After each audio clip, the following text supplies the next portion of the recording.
Bonjour mes amis et bienvenue à cette nouvelle méditation encourageante. Aujourd'hui, je voudrais vous parler de l'isolement, de ce que j'appelle le confinement au désert. J'ai une question. Pensez-vous que Moïse, David ou Joseph auraient été efficaces dans leur mission si Dieu ne les avait pas longuement préparés dans l'ombre avant de les appeler? Notre ami et frère, le pasteur Patrice Martorano, nous donne un excellent élément de réponse à cette question. Je vais vous le lire.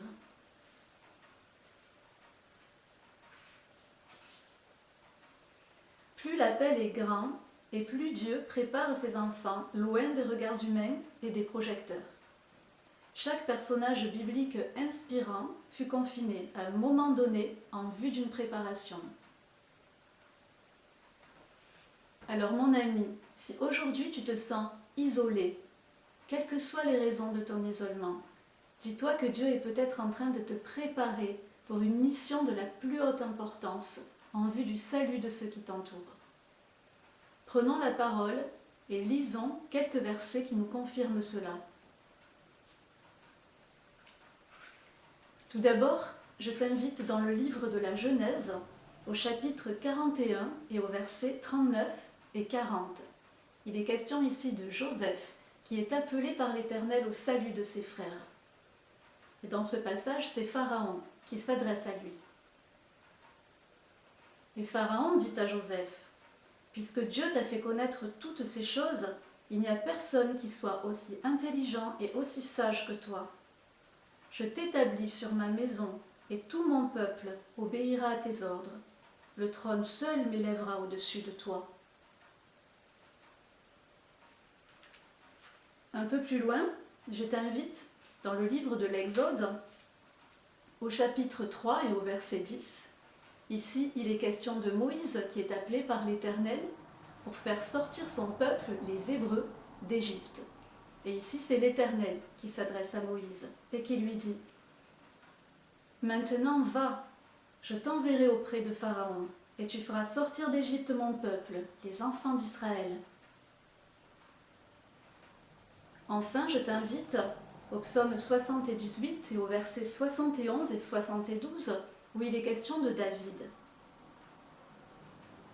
L'Éternel prit David derrière les brebis qui allaitent, pour lui faire paître Jacob son peuple et Israël son héritage. Et David les dirigea avec un cœur intègre, et les conduisit avec des mains intelligentes. Mon ami, aujourd'hui, ici et maintenant, David, Moïse, Joseph, c'est toi, c'est moi, c'est nous, c'est chacun de nous qui sommes appelés au salut de ceux qui nous entourent. Prions si tu le veux bien. Seigneur, quel que soit mon isolement, quel que soit mon confinement, qu'il soit dans une chambre d'hôpital, dans une prison, ou même dans un désert, dans un pâturage, qu'il soit un tremplin vers la vie utile à laquelle tu m'appelles pour le salut de ceux qui m'entourent. En Jésus-Christ. Amen. Mon ami, sois béni, sois encouragé, et je te dis à la semaine prochaine pour une nouvelle méditation encourageante. En attendant, si tu as besoin de prière, n'hésite pas à laisser un mot en commentaire de cette vidéo et nous penserons à toi dans nos prières. Je t'invite, si tu le souhaites, à t'abonner et également à voir les liens qui se trouvent en commentaire de la vidéo. À très vite et demeure béni.